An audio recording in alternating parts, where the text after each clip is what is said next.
When Mary met Daniel, he was everything she had ever dreamed of. Charming, attentive, and affectionate. Both met in a work seminar. He was a smooth talker, and he handled most of the presentations during the seminar. Mary likewise represented her company as the marketing manager, while Daniel was the executive public relations officer of his company, known for his excellent working skills. Mary too was exceptionally good. For Mary it was love at first sight. Wow! Not seen a smooth talker before.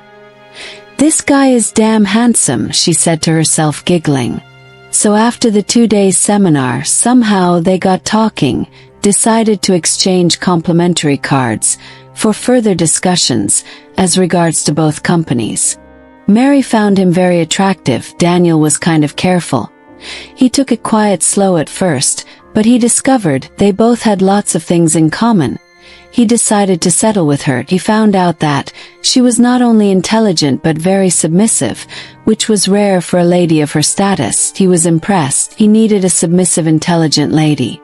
So they both started dating. 3 months after, Daniel suggested she moved in with him.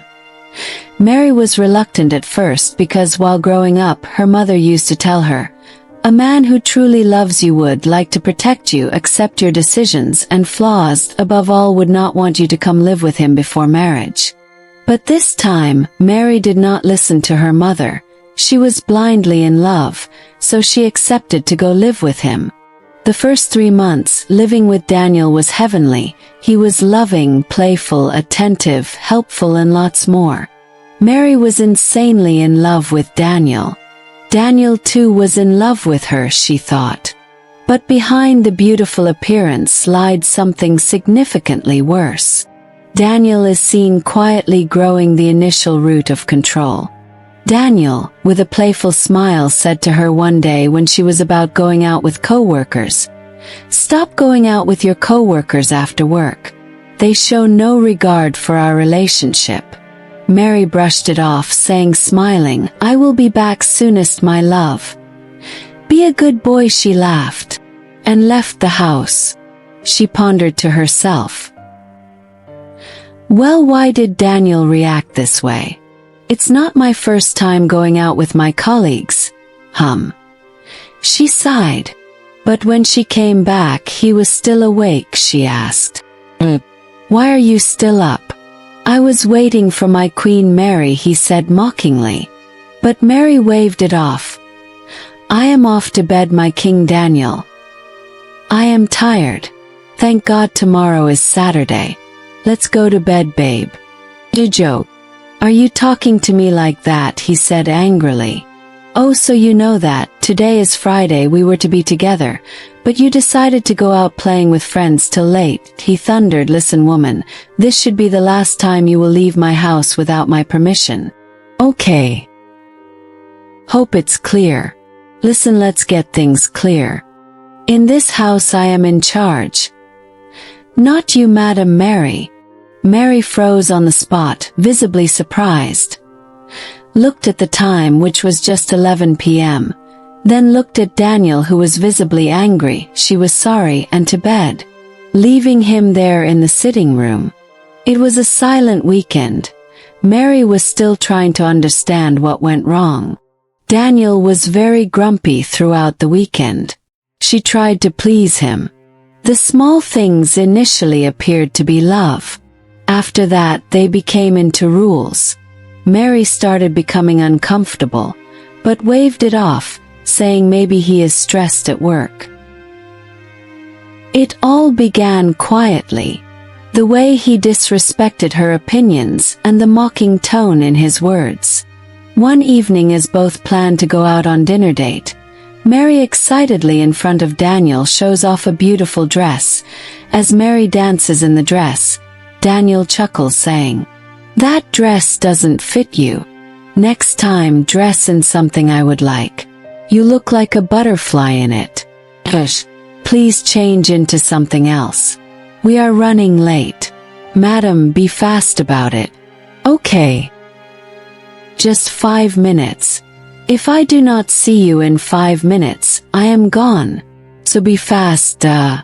Mary's expression backs down. She was looking confused and sad. Went in silently to change her beautiful dress. While in the room, she was more confused. She did not know which dress to wear to please him, so she called him. Daniel, please could you come and choose the dress you prefer? I repeat, Daniel shouted, wear something else. Whichever. Madam, you have only 3 minutes left. So hurry up. The evening was a disaster. Daniel complained all the way. Mary went to bed very tired. But despite her tiredness, he wanted her all to himself, which she very reluctantly agreed to. Just to please him. He was not sorry for the way he treated her so badly, she noticed, he just did not care. But Mary did not want to hurt him. She loves him so much. On the next day, while Mary laughs on a phone call, she stops when Daniel grabs Mary's arm forcefully to seize her phone. Who were you speaking to? Daniel said coldly and jealously. When you have me, why do you need friends? If you have nothing to hide, why won't you just give me your password? Mary hesitated but later gave him her password. Daniel has been over-controlling lately. Mary murmurs an apology and lowers her eyes. Her response was always an apology whenever he was angry. Maybe he wouldn't have been so angry if she had just used the appropriate words, she thought to herself. Maybe he might love her like he had in the past. Mary noticed she was always tensed whenever he complains. But she did not know what to do, so she tried to please him at all times, without thinking about her emotions. She kept defending him, saying he might be stressed at work and that he would change. She could not see the red flags in the relationship. This he does quite often, she muttered to herself, wondering why. One day Mary received a message from her friend Anna. Hey girl, I haven't seen you in a long time, said Anna via text. Are you all right? I came to your office last week, was told by your assistant, you were in a board meeting, girl. Why the silence? You don't even pick your calls anymore, what's up girl? Everyone is asking about you, we miss you. Please reply. Are you fine, babe? Please. Reply. How is Daniel? My greetings to him. Girl. Please call. We are worried we may pay you a surprise visit anytime soon. Daniel frowns as he sees the message. Tell your friend no visits for now. We are busy right, he said forcefully. That Daniel practically controls her phone daily. Mary became very uncomfortable. Listen, babe. Anna is jealous of our success. She wishes to destroy our relationship. Mary suddenly felt she was in trouble and needed help, but did not know how. She prayed for God to help her. Mary hesitates, then replies Anna's message. Bit by bit, she became a prisoner. A shadow of herself. Her bestie at work, Joy, asked, Mary, are you okay? You have been sad lately. What is the problem? Talk to me, girl. It's been a while we hang out. Mary started crying. Look, Joy, I am fine, okay, very fine. Please let's change the topic. Let's talk about work. Joy, how is the deal with Sky Group of companies? Joy excitedly replied, Girl, we got the deal few days ago. But I sent a mail to you 2 days ago on this. You did not get it? I did not see it, replied Mary, looking so confused. Joy, I guess I need some holidays. I will apply for some days off. I need some rest away from all these. Away from Daniel too? Joy asked. Very curious. No, replied Mary, I am in love with him. If you must know. Daniel's eyes become moody when Mary cracks a joke during a family get-together over the weekend. Later that evening, the door crashes behind them. "You embarrassed me tonight," in a low, angry voice. "Do you have to be center of attention all the time?" Mary shocked again. She went on to apologize. As months rolled by, the relationship between both of them became more toxic and controlling.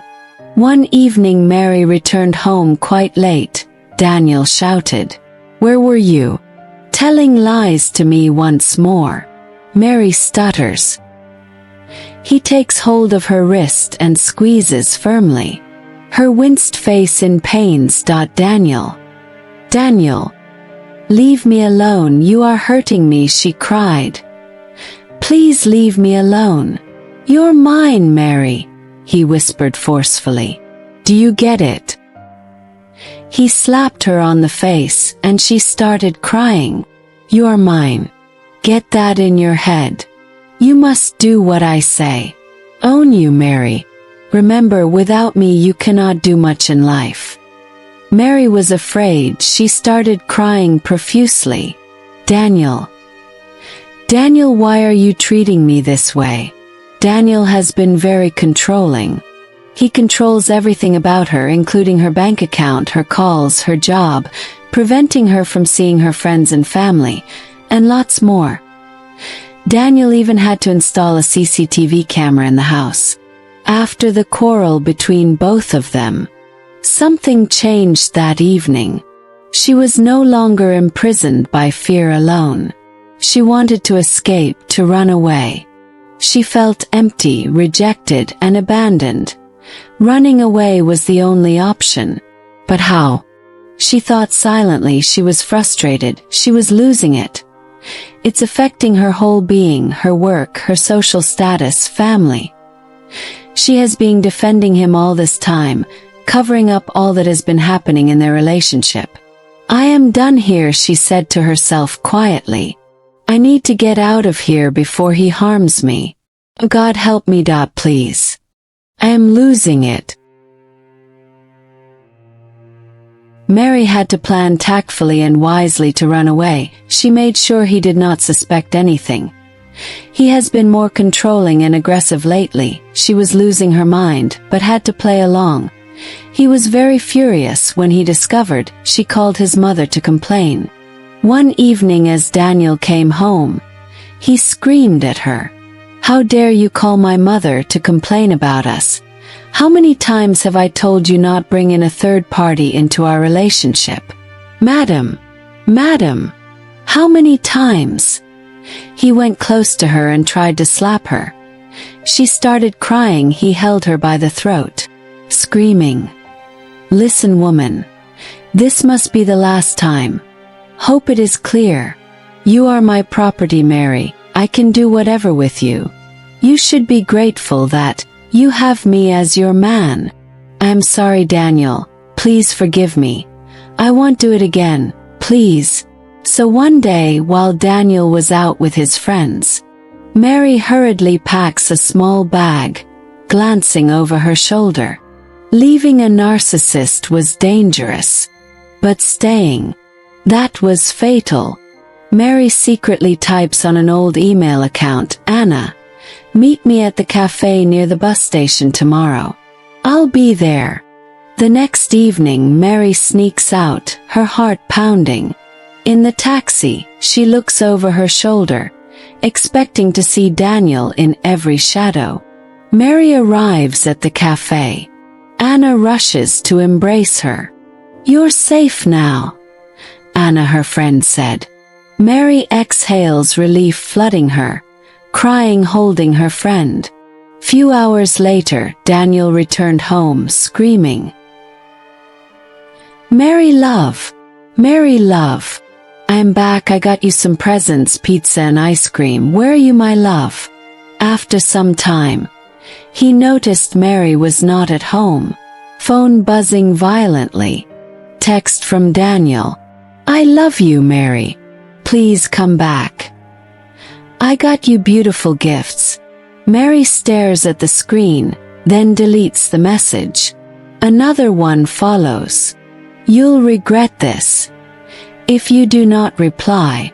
She blocks the number. Took a deep breath. I had to run away. She spoke to herself silently, crying. Anna assured her. Mary, you did the right thing. I am proud of you, thank God you came out alive. I knew something was wrong when you started ignoring my calls. All your friends and family are with you. You're safe now. I think you need a holiday, that I will come with you, that you need some rest. Far away from all these stress. I would suggest you come home with me, at least you will be safe, Dad, and please do not reply his messages, he may track you. Deactivate tracking on your phone, please. He must not know where you are. Girl, come, let's go away from here now. Mary had to go on vacation with her friends Joy and Anna, staying far away from Daniel. She also applied to be transferred to another branch. Mary, sitting by the window, sipping tea, watching the sunrise. For weeks, she had nightmares. She woke up drenched in sweat, expecting to see his shadow in the doorway. But with each sunrise, the weight lifted. Mary paints, jogs in the park, smiles genuinely for the first time in years. Mary had to undergo psychological therapy for some months. She was finding herself again. And this time she was never looking back. Mary never looked back. She had broken free. And in doing so, she had found herself again. She was finding herself again. And this time she was never looking back. Mary had to get a lawyer to sue Daniel for emotional torture and assault. This story teaches us that you should remember recognizing red flags early in a toxic relationship, and to act wisely to save life. Healing takes time, but your freedom is worth it. So run away when it's possible to stay alive. So please share your thoughts in the video, share possible suggestions for Mary. And to all the Marys out there, please subscribe, comment, share to friends and family. Stay tuned for more. Love is beautiful. It should never feel like being in a prison. You deserve to be loved.